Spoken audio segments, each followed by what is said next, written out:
인플레이션과 디플레이션. 경제학적 측면에서 인플레이션과 디플레이션의 정의를 굳이 설명하지 않더라도 그저 상식적으로 경기가 화랑 국면으로 접어들어 통화량이 늘고 물가가 상승하는 것과 반대로 경기 침체기로 전환하여 통화량이나 거래량이 줄어들고 물가도 하락하는 현상임은 누구나 알 수 있을 것입니다.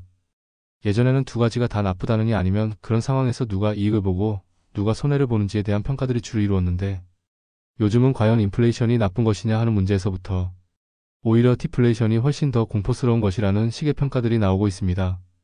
인플레이션이 그리 나쁜 것이 아니라는 주장을 하는 사람들을 보면 인플레이션이 우려되는 상황에서는 미래의 화폐 가치 하락을 염두에 두고 소비가 활성화되고 이로 인해 기업은 지속적인 투자와 생산의 증대를 가져오기 때문에 적당한 수준의 인플레이션은 오히려 경제의 건전한 성장에 좋은 효과를 가져온다고 얘기합니다. 반면에 디플레이션은 이른바 D의 공포라고 표현하는 것처럼 경제 불황으로 인하여 생산량과 거래량이 줄어들고 이는 곧 실업의 공포로 이어져 국민경제의 파탄을 불러일으키므로 인플레이션보다 훨씬 더 파괴적이고 좋지 않다고 주장하기도 합니다. 하지만 어줍잖은 제 경제학적 지식으로 볼 때 오히려 디플레이션이 인플레이션보다 더 안정적인 성장을 가져올 수 있다는 생각입니다. 인플레이션으로 인해 경제성장과 경기의 활성화가 되었고 그건 분명 좋은 일입니다.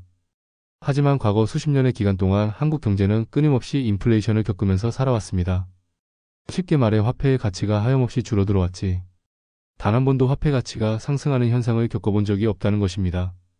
해방 이후 한국 경제가 단 두 차례 마이너스 성장을 1998년과 2008년에 겪었다고 하지만 이는 단지 성장률이 그랬다는 얘기지 그렇다고 해서 물가가 하락하여 화폐 가치가 상승했다는 의미는 아닙니다. 아무튼 이러한 인플레이션의 폐해는 그것이 곧장 부동산이나 주식과 같은 투자 자산의 거품으로 이어진다는 사실입니다. 인플레이션으로 통화량이 증가하면 이는 거품으로 이어지는 것이고 인플레이션과 디플레이션이 반복되면서 그러한 투자 자산에 끼어있는 거품이 들고 빠지고가 자연스럽게 이루어지면 좋겠지만 오랜 시간에 걸쳐 지속된 인플레이션 때문에 그러한 기회는 없이 지속적으로 거품을 발생시켜왔다는 우려입니다. 그래도 주식은 등락이 조금 자유로운 편이므로 정도가 덜하다고 할 수 있지만 부동산의 경우는 IMF 위기로 부동산 가격이 파탄이 난 이후 지난 10년간 꾸준한 상승세를 이어온 것이 사실입니다.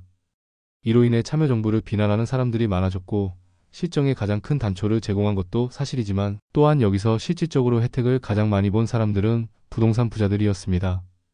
하지만 그들이 고맙다고 하는 걸 거의 보지 못했습니다. 그리고 또 한 가지 과연 부동산 폭등의 원인이 참여정부의 실정에만 있었는가를 생각해 봐야 할 필요가 있습니다. 물론 정부의 오락가락하는 정책과 행정도신이 뭐니 하는 인위적인 부양책으로 전국적인 토지 가격 상승을 부추긴 원인도 작다 할 수는 없지만 그보다 더 근본적인 이유는 전반적인 경제 성장에 따른 통화량의 증가와 이로 인한 부동산 가격의 상승으로 보아야 하지 않겠는가 하는 시각입니다. 인플레이션은 글자 그대로 통화량의 증가입니다. 통화량이 증가하면 그에 비례하여 자신의 재산도 증가해야 겨우 현상을 유지한다고 볼 수 있습니다. 하지만 통화량은 증가하는데 내 재산은 그대로이거나 아니면 오히려 감소하였다고 한다면 이는 상대적으로 빈곤해졌음을 나타내는 것이고 이러한 현상이 지속될수록 한 사회의 양극화 속도는 빨라지게 될 것입니다. 곱셈으로 가는 경제와 덧셈으로 가는 경제는 완전히 다릅니다. 비율로 산출되는 수치와 절대량으로 산출되는 수치는 같을 수 없다는 의미입니다. 만일 한 나라에 세 사람이 사는데 각각 1억, 10억, 100억의 재산이 있다고 할 때 10년 동안 노력한 결과 이들의 재산이 각각 2배로 늘면 2억, 20억, 200억이 될 것입니다. 어떤 사람들은 각자 재산이 2배씩 늘었으니 공평하다고 말할 것입니다. 하지만 이게 과연 공평한 것일까요?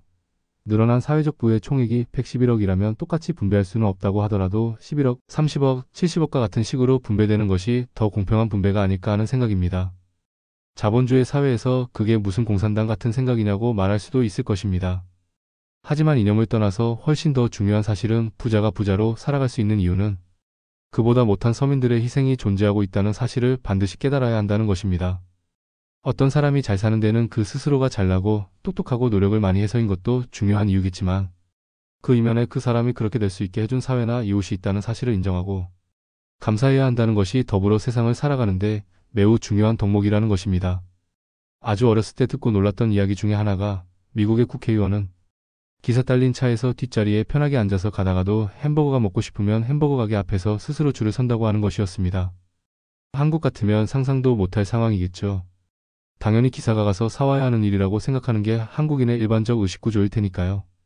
미국이 기부문화가 발달한 이유도 그러한 사회문화적 성숙도의 반영이지 그들이 태생적으로 착해서가 아닌 것이고, 그러한 의식을 높여가는 것 또한 그 사회가 합의하고 유지해 가는 시스템의 단면인 것입니다. 얘기가 잠깐 다른 길로 갔었지만 여하튼 이러한 인플레이션 상황 하에서 서민들은 지속적으로 자신의 재산이 줄어들지 않도록 하기 위한 스트레스를 감내해야 할 것입니다. 어디에 투자를 하면 은행에서 보장하는 수익률 이상을 얻을 수 있는지, 사실 예전에 고금리 시대라면 몰라도 지금 같은 시기에 은행이 보장하는 이자율은 결코 인플레이션 비율을 따라가지 못하는 게 당연하기 때문에 은행에 돈 맡겨놓고 휘파람 불고 있는 것만큼 확실하게 망하는 길도 없습니다. 아니면 어디 아파트가 유망한지 하는 과거에는 안 하던 고민을 해야 할 수밖에 없는 상황이라는 것입니다. 반면에 디플레이션 시대가 되면 어떤 현상이 일어날까를 생각해 볼 때 오히려 돈을 가지고 있는 사람의 입장에서는 아주 행복한 일들이 벌어지게 될 것 같습니다. 어차피 투자고 소비고 다 죽어버린 마당에서 그래도 아직까지 한국 사회가 제로금리까지 내려가진 않았으니까 은행에서 다만 얼마라도 이자는 나올 것이고, 오히려 그렇게 되면 은행이 비명소리를 지를 것이 명백해집니다. 돈을 굴려야 되는데 빌려줄 곳은 없는 데다 예금에 대한 이자는 꼬박꼬박 지급해줘야 하는 상황이 되니까요. 그래서 경기가 불황이 되면 무조건 부채 상환에 현금 확보라는 말이 불문율이 되는 것이겠지요. 수요와 공급이 만나는 지점에서 가격이 결정된다는 수요 공급에 따른 가격 결정설도 이론상의 얘기지 현실과는 다릅니다. 어느 누가 물건 살 때 수요 공급 따져가며 물건을 사겠습니까? 가격은 이미 결정되어 있고 소비자는 살 거냐 말 거냐의 결정권만을 가지고 있는 것입니다. 그렇기 때문에 디플레이션 시대가 된다면 오늘보다 내일 물건값이 더 하락한다는 이론적 전제하에 판매업자들은 더욱 판매를 늘리기 위해 경쟁할 것이고, 소비자는 그로 인한 반사이익을 누리게 될 것입니다. 그리고 무엇보다 디플레이션이 되면 재화나 부동산 등의 가격에 거품이 빠진다는 것입니다.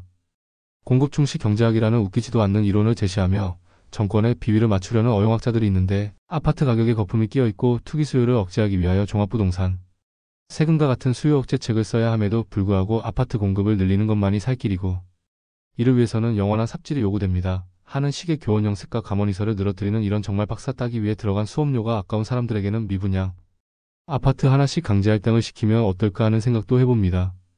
과격한 인플레이션이 경제를 파탄시키는 것과 마찬가지로 장기적인 디플레이션도 결코 좋은 것은 아님이 분명합니다. 일본의 장기 불황을 보면 이유는 자명해집니다. 지금 한국 경제의 가장 큰 화두 중에 하나가 부동산 가격의 급격한 붕괴인데, 이러한 일을 예방하고 현재의 부동산 가격에 거품이 끼어있다는 전제하에 어떻게 하면 급격한 혼란이 없이 연착륙을 시킬 수 있을 것인가를 생각할 때 부드러운 수준의 디플레이션을 유지하는 것이 오히려 디플레이션은 공포다 라고 하는 일방주의적 인식에서 벗어나 일본의 전철을 탑습하지 않는 방법이 되지 않을까 하는 것입니다. 이번 금융위기의 진원지도 미국의 부동산 붕괴에서 원인을 찾을 수 있는 것이고, 한국의 경우는 주택의 소유 형태가 미국과 다르기 때문에 그런 일이 일어날 가능성은 극히 희박하다고 하지만, 그럼에도 더 많은 다양성을 가진 접근 노력이 필요하다는 우려는 지울 수가 없습니다.